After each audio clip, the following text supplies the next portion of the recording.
Yes, Chamado. If you are happy and you know, clap your hands. If you are happy and you know, clap your hands. If you are happy and you know, and you really want to show. If you are happy and you know, clap your hands.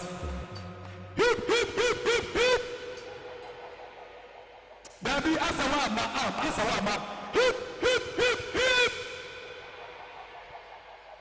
afanye na musa kwa hapo semana na kwa epamchoma asori mpanyano ebi wa ha mo afa school for the na ya boa no Slawa ya poya baby afa no focus wa amaye ya wa asori de ni wo ho ade chie no afa atena so ade amaye na before me ko osapani chain say ya bawo so ani akroso ni asi 1 January 2026 and the ball is in his court ono no ba kire se ya ko asa hafa do pese ya nkroso no pese ya nkroso ye de no me hwe no pese ya nkroso ye de no me se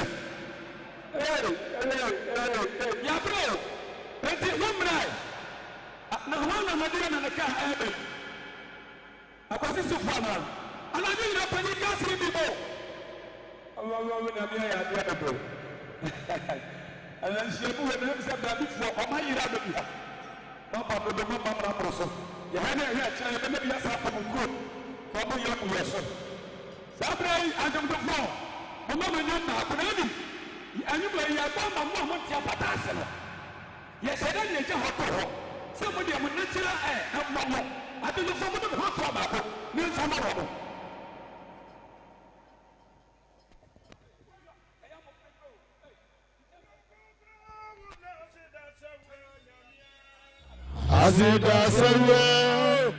Azida sawe, amen. Adi oya yidi azida sawe, nyame. Azida sawe, amen. Oh, go, when azida sawe, nyame ba. Azida sawe, amen.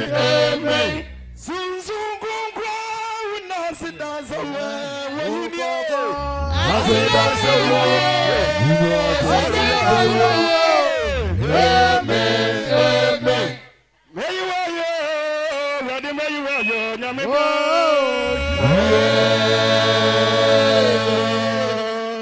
Kata jadi abaswe, mrane sawe.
Amen.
The Odini to me, I want a sway and to me Basaso. The engine I bet to Chrome Asum Chiamono. Omiana Sibio Sele, and I do Amen. Amen. Yarabata body asi. Brian Fred Mediasi. Israel young Waha. Yanana David Ajonto. The Atoso Waha. So be it I can Santa Babo Dadanoa. Well, Crucine the Crata Fetos were Henwood Unumunu. Or minus a dajum. Almost a merade. As I sing in almost a merade. Namon Fanny Jansum rade.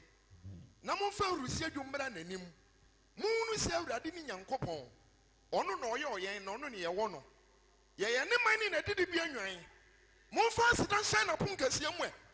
Na mo fa ye ye mra na benwa so e. Mo na sena mo nsira ne die. Na Awurade ye. Na nado ye wo ho. Na nunu kurade ekodu a won to so so nyina so. Amen. Amen.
Amen.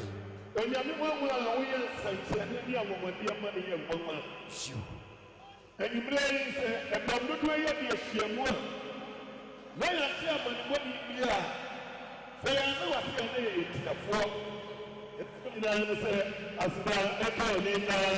Amen. Amen. Yes, I said, and it is not yet your wish here. There's one here. What kind of pub? How I remember you but she when you're too good to be for free. But I want to be pub money. I don't want to so. Let me know from the amount to the night. What are you doing? What can you come to a bread? If we are saying about to my top, and the other share was with you. I can't do it in the eye. You tell my money, dear. May I know I see. May it be a fool. Yes, I say, I said, I can't be done. Amen. I don't hear me. May I say, what I said. Would you let me assure me? You know, before I money, blood to a bubble, somebody I will pay. Or you know, money chain. Before your money chain, you will give me the human I shall see a papa. The baby, your papa.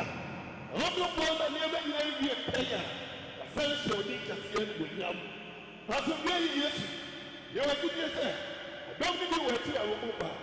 And you need to be carried a bus near me. When you're a man, when you're going to do it, tell us to you. And I see how many money be alive. That will be yes. What do I have paid your pound? So, yeah, I'm before. There be a good year the first year. What about the selling question? And your former money be on the way. How many of you? And when you speak to me, and not your flow, I'm for your son of Premier Book, but here for would it be? Amen. What I'm saying, say, there be a crop, may be a was it be a tunnel. And it is behind us, so say, the first of my year, your vessel. Your papa said, was it be a school moon? Benjamin, school and funny to my parents. Esku enya nkosua. Baby can problem. Yeah, just problem. No problem. Enya nkosua. We need to. Amen. Obra for no don for yes. Na give you that. Enya yen ko ye na ehia mo. Demo eye give you for na nyina. When the day mo, e bi ehia mo bi an biara. Wa lo ko enko. What did you be any? Maybe maybe any years. You show it. It's sorry, I shall say, the three police never see my friends. Yes, I am. Yes, yes, Korea. The Panino, Moragan Crop, or Crop, or animals, your crop, no class and Papa, and I'm so my any white leg, I hold the flow, and wait till the neck also, not so you can say with them. And Penny and you already actually, and then, yes, I am. Why are you crop? That's a very yes, and then so I make it a and we pay it, and we'll come to you. I will be okay. May the game of my show, sir. I will be a pound show. Or may, yes, I should hear, yes, I for so. And come may a mayor. The only politician is super, well, come here. Then so, the demon is not planning. Pastor Communion, I'm ready, yes, Christo. Pastor Communion. And by any offer me a ticket, and so I company no common, not a grandpapa near common papa, and tell them, I said, yes, over your man for me, over your man, show you. The more for me, before yes, and then you may be a chef here. My papa said, and found some come in. My dear, also open, and said, yes, and give up. The best I think I said with them. I did money at a one slow, because one of them is your money here. How do you see a little man? He has shown you them. Let me tell you, the other. Now, when somebody let me ask you the was it. When you see the guy who will not see you, it's now about. Now, I tell you that, but you could be better black in Amen.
We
His Lordship, the original apostle for Ashanti East.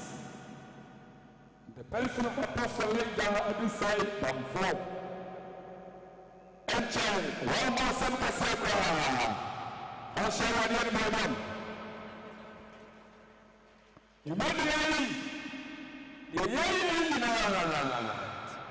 You don't go to the Nations or the other way. Never a free and Cassandra. All the Cassa, Epney, and now Amaye. Now, Jimmy officially, I share as here. So, Penny, let me say, in the city, it's all the way to Cassa and one. Sabre, the Olympian. No grow about long Simba at the room. Let them near today at the amount of time to catch you. With him say, I didn't know you in here. Now, I didn't know a single sea. Sabre, the Penny, FF Body, for Sapaka Siapa, for Sharon, and extra Sampa. When you're really Sapa, now also him, Papa Ekasamai, and I say.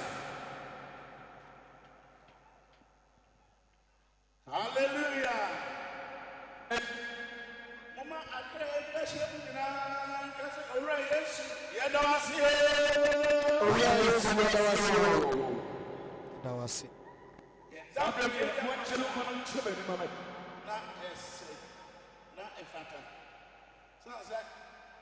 2025, they shall see again Noah. And then not Marapa, and the other December, and then 31st. You will not know, and you know, said it.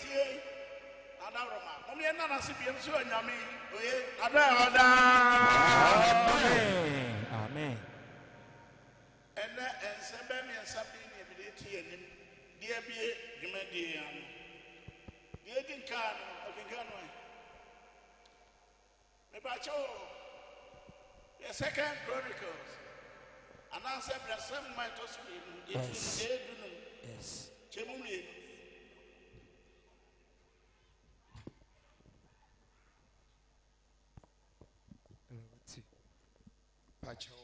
Loti. Ebreso samuma etosu mienu. Etidunu. Enchemu mienu. Loti. According to 2nd Chronicles chapter 15 verse 2. Na ofredi koshia asa. Osina ofredi koshia asa no. Eno ka kire ne se. Asa ni Judah. Any Judah. Any Benjamin. Muntie mi. Muntio. Onyamena kasa. Osi muntie yamfa se Asante East, Asante West, to a womb. This a womb, zones a womb. And all can change now, and all can change it. This of mine, come on, some mine, a man say, or friends, so when you are muntia me.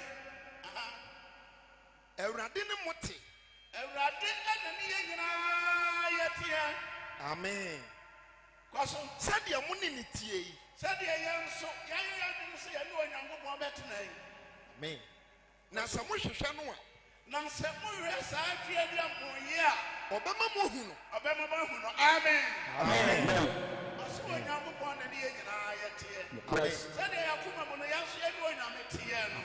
Never me a boy what is a very rest out in a mere. Obama. Now some would you know. Near you have been saying that you cry. On Usubejam. Usubejaya, not your best son. Young certain and Yabedia Shemaha. A higher buy, something region, east and west, a kind of one buy. Yawabutaya pass, Yaniso. Yanamso on your men are romantic. See a man cast some near a credium or credium. And then the Butaya didn't kind afraid I saw a big deal after that. Not a children. When the mamma comes to them, the assassin and that and a woman. And also kind of put a own pie, yes, I declare, come on by it. And the air with that. Bon, somebody out here. Nice one. The Lincoln. Near a toss of the Peter Medican. Petro Medican. 3:8. Timmy and son. And Chichamoya and Wache. 1 Peter chapter 3, verse number 8. Okay. I think in China said Bakuye. What's a Bakuye? Odo. Ahombrasie. And for free. Because now we say, what's in that? I really, yes, you are we. Yasamba ya kachamono elisa. Munya adin kro. Amen. Amen. Yenya adin ba ko pe. Said the medical team who got chiramono. Amen. Yenya sa adin ba ko no yenya dan. Na mu emma mo ho. Na ye hu ma ye say. Ye ni ba ko pe. Na ore Yesu omma hallelujah. Amen. Na mundu do mo ho se anuanom. Na ye no do ye ho se anuanom aha ye be. Ye nyina ye be yi wo da kire. Sika ye mo, edumto mo, asamo, o mo dumade mo, ensanka mo, ese yi onyame do kire. Na mo ye mo nsesem ho emma mo ho. Aha. Na munyine ahobrase adwene. Na ye nwene ahobrasia day afi 2025 Amen. And yama bebre the sea. Yewaya duma echira ye chane fufuro. Mama yamfa adwem papa owura Yesu Kristo adwem nu a emen kwa no. Yama no mom na ntena yemu. Amen. Yama tu anamo na ye tu anamo ojide adwuma ye se. Eyewa nyame adum nti adwuma ebe kwaso. Petro medi kan tiwiensa etichemu nkono no. Na momfa bone entua bone so ka. No brother ye twam kwaso. Enso momfa oya entua oya so ka. Nemom munshira. Mum yenshira Efri se yemu na ofra mo se ya frɛ sɛ aha momaji nsura. amen Amen. wɔsi yɛ mɔmɔdi pɛ nhyira ebi sɛ wɔemu na ɔfrɛ sɛ yɛ mmra yɛ mɛgye nhyira ɛni bi so ha yɛ baayɛ no yɛnim sɛ yɛbɛfiri akɔ no Amen. na obi biara akwadaa o Amen. ɛnyine o obiara yɛ nhyira Amen. sɛ ɔsɛ ɛnum ɛna onyame to nsa frɛ sɛ yɛ Yebaji mmra nsura. yɛ mɛgye nhyira Amen. amen Amen. mede masɛ bɛtwa to ɔba Yo. mepakyɛ o hwɛ efiso 2:8 yɛka a yɛwie na yɛde adane ama mpanyini kɔ so Enwoma a wɔtwerɛ kɔma Efisofoɔ. Etimienu. Enkenkan so wɔtwe. ɛnwɔtwe no ɔse Na adom a wɔde nam gyidie so na wɔde wɔse gyidifoɔ a madi ahyia mu ha yɛn nyinaa onyame twe de ampɔn a wɔde nokware gyidi asafo bɛtumi ha yi ɛyɛ adom ara kwa ɛna wɔde nam ɛna gyidie so ɔde nam saa gyidie wei so ɛde agye mo nkwa. ɛde bɛgye yɛn nyinaa nkwanɛ Emfiri mu ara ɛnyɛ yɛn yɛpɛ yɛahoɔden yɛnim deɛ ɛyɛ Nyankopɔn na yɛ akyɛdeɛ. onyankopɔn na daworo ma n'adom nti ɛnɛ wohu sɛdeɛ wotie yi saa bere obi wɔ gyi a ne nan hwɛ wiem Okre kaade obi abɔhwɛ ma ne ti mu apae ampa. yɛma no aduane kora na yɛde pae na ato obi mu Oh.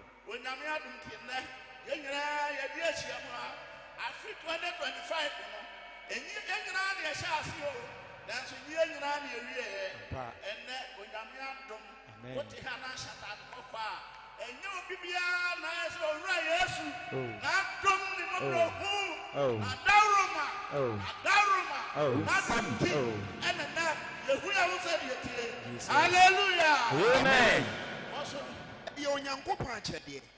ɛyɛ onyame akyɛdeɛ Emfiri nnwuma mu ɛnyɛ wo nnwuma bi a wonim mmoro so ntira o na obi amfa na nhoahoa no wote ho. hɔ yi ɛne woahoahoa wo sɛ medeɛ ɛnam wei a na wei a menim nti dabi awurade adom aha Na yɛyɛ nade a ɔyɛ. yɛn a yɛtete yɛn nyinaa yi, yɛn otwe bi ampade a ɔyɛɛ yɛn ɔtetee nɛteɛ na ɔde nwene yɛn sɛdeɛ ɔfra abɔbɔ firi mframa mu no yɛn ɔnwene yɛn ɛni wɔ sɛ yɛyɛ n'ade a ɔyɛɛyɛ aha Ɔbɔ yɛn Kristo Yesu ɛna ɔbɔ yɛ Kristo Yesu so ɛto nnwuma papa so ɛma nnwuma pa. ɛma nnwuma pa A Onyankopɔn asiesie ɛna onyame asiesie no ɛde ato hɔ sɛ ɛde ato hɔ sɛ yɛnante mu nso. yɛnante ɛwɔ so owura Yesu mehu yɛn mmɔbɔ Amen. adaroma nti ɔno ɔbɛ biribiara mu ɛyɛ yie no Amen. ɔmmra yɛ dwumadie mu Amen. yɛnyɛ yɛwie a yɛbɛda no sɛ ɔno nkutoo no ayɛ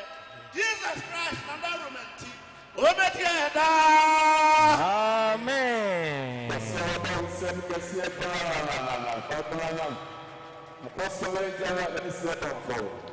Indeed, shows that you're a scholar. He spent exactly 10 minutes. Need to do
A minute past by Musaka Telabi, and so any by a man, now on so ever. Yet your father and so maybe a zonal pastor Jacob Century, or will be a woman who see my Manusia no Fosoya. Now not one year more closing prayer. Now so penny precious for my. And saying a random me what I do, you know, ever call Anapa. When you hear my soul, and upon what you now you share a small as I shall see the Bible what we pray, am I a son pastor? As someone, but I see no some Cassia. Shall listen to songs of ministration, but I just sing them. And me and my child jump soup. That's how my girl sit down. When I don't have company for a minute to come up. Some minutes, yes, sir. And then you may be empty. A year or two to me, a software, with no more, one to all I want from you, now the kingdom. Papa, to you, not stop. And you know, Papa and Nancy, you could be William, maybe Papa, almost some Cassandra for sure. I don't know. You put a man prayer, Zona Pasta. I'm John of Fanchane, you didn't hear if you can come out Anapa, but the battery Amama. The people are trying to see the name of Mamma. A second kind. From evangelist, David and Person, Nakoro, District, Asaka Company, Associate, yes, everyone in the mature, and the Radiasem, every year. And the man Peninsula and catch them say and function. Yenny offering, and I'm more Chinapa. Preaching, no woman to no money, see, you're the boss for you. And you may want to remember a child, and I'll blow one out in the ball for you.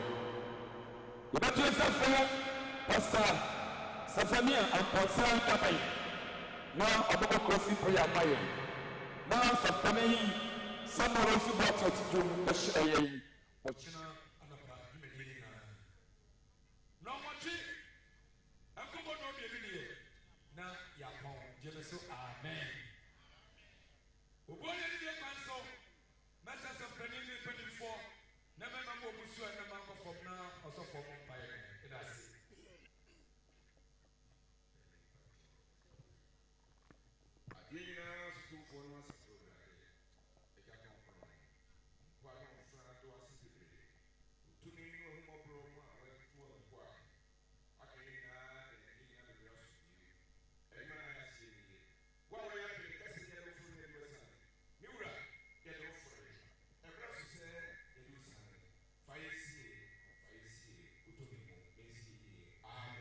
Amen. Awurade mpaebɔ.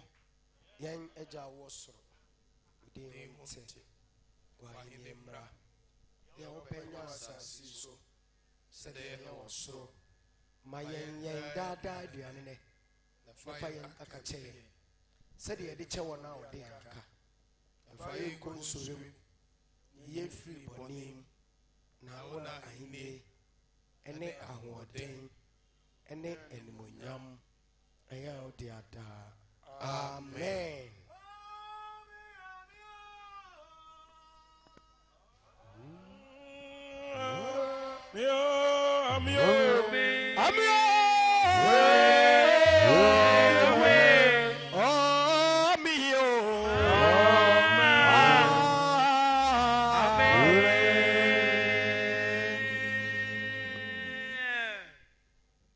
Calvary Guama Yesu Christo awuni ewu sori emu piesie. Eja konkron no kwafo a yede wa hyase. Yerim se wutumi ene wa hoɔden no ensada.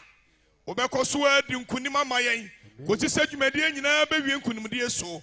Yewura Yesu udin ne yabo. Wadum nti behyira yen da. Amen. Asumdio nani ejanom.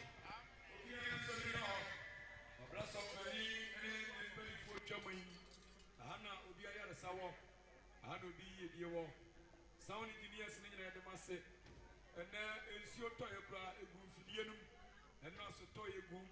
The Tina Jumena Mote, Ficheka Canania, and say a bit rather Chena, a Muao. Ubenya quality sound, said the Unia, Pepe, and Penny Bowman cost original Sunny Age Mano. Yamebua Wachina, Yapon, and a Podium Medianoa. First football match in the Babaso, our park, yeah, so. And it's a first match between Offensive Kokote and Ejoso branch. And now a first match. Teams you know 8. Until you all play all. Your group 3 to 4. And you say Ulusiana Oko. You on the park yaso. And you 2 hours. Until you 2 hours in India. You upon them come home.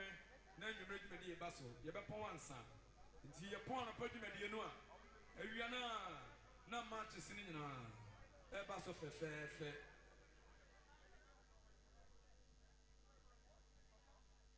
The patch of walk charge your phone. I want your security in China. What the about until I was a software video and Suta until walk charge your phone. I was security in one mono. What the about was software video now. But you'll be doing the fair. When the council, the Bewin baby Naya, go read there be a moment. And yes, I was from one and the dynamo will be about Monsoon Robobi. Then she would have been so. Your crowd in here cast a rating for the other kind of sound so. I shan't my bam and I have family Pinano or some so. Yami Adamo and I be your cross up.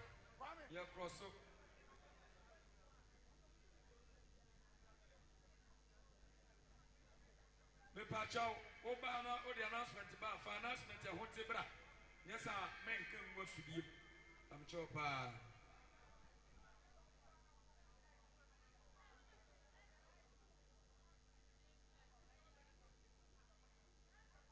The Pacho, Emranti, see Omuko Jain, and then Omonura. Now our bag, black him, Tiwa. When you enter bag, black beer, Kojain, and you know, Miss Loma, Monfamija, yes, I obey t-shirts. Na yemfa emamo